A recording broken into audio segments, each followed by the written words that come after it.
Hey everybody, welcome back to another El Yucateco recipe video. The pork chop sandwich was invented in 1924, and over the years there have been many variations of this recipe. Today we're going to be showing you a grilled version, and when done correctly, you can get juicy and delicious results like this. Here's how to do it.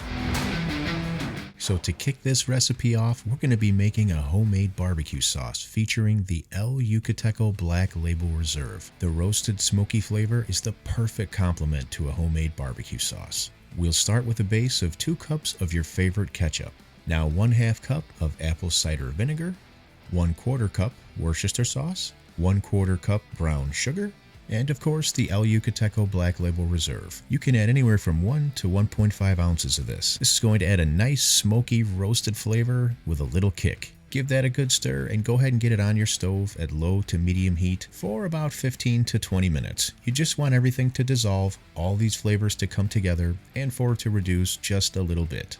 And we recommend making this sauce about a day in advance so it has plenty of time for all those flavors to come together beautifully. So get it into a bottle and put it in the refrigerator until you're ready to use it. It's now time to make a homemade seasoning, which is just equal parts of salt, pepper, garlic powder, onion powder, and paprika. Or you can just use your favorite barbecue rub. We're using a beautiful 1.5 to 2 inch thick pork chop today, so it can handle a good amount of seasoning. Go ahead and be generous and hit that up on all sides. Then we're just gonna let that hang out and soak up that seasoning while we get our grill preheated to 350 to 450 degrees Fahrenheit. It's now time to cook this pork chop up, and we're going to keep it simple. We're just going to be using a propane grill today. So go ahead and get that pork chop seated nicely on those grates as soon as it's fully preheated. We're going to allow it to cook for about 2 minutes with the lid down, and then we're going to give this a quarter turn so we can get some beautiful grill marks and promote even cooking. 2 minutes later, we're going to give this a flip and repeat the same process on the other side.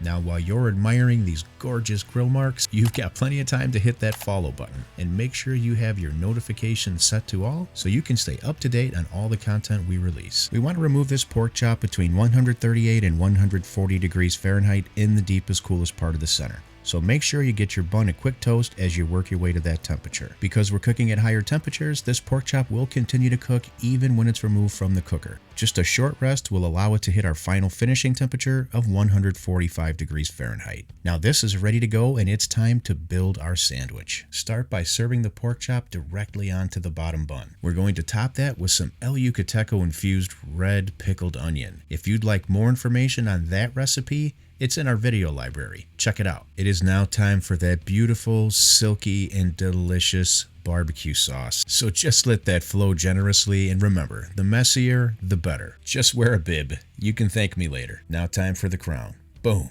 How awesome does that look? Now serve this up with your favorite barbecue chips. Oh, there they are. That barbecue sauce recipe came together with 5 simple ingredients. The most important being the El Yucateco Black Label Reserve. Now, let's see how we did.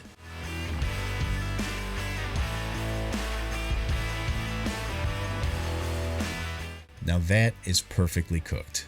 Just take a look at how juicy that is. Now don't be jelly, but I get to take a taste of this bad boy. My goodness, is that good. Alright, that's it for this one. Till next time, don't forget to kick up all your recipes with the King of Flavor. And I'll see you on the next one.